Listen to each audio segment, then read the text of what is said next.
Hi there, it's Amelia with WTI. I am always baking or cooking something, and for that I need to use exact measurements a lot of the times.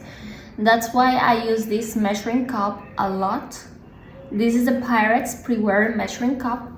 On one side of the cup I have the exact measurements of 1 cup and 2 cups, also ounces like 8, 16.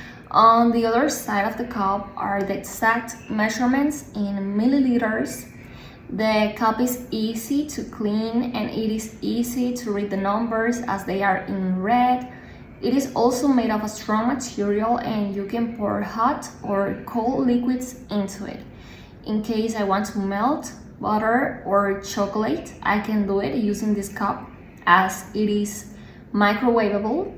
So if you want a cup with exact measurements, really easy to use and to clean, this is really good. I really recommend this one. This is the Pyrex Prepware measuring cup because I really love it and I use it a lot. And that's my point of view.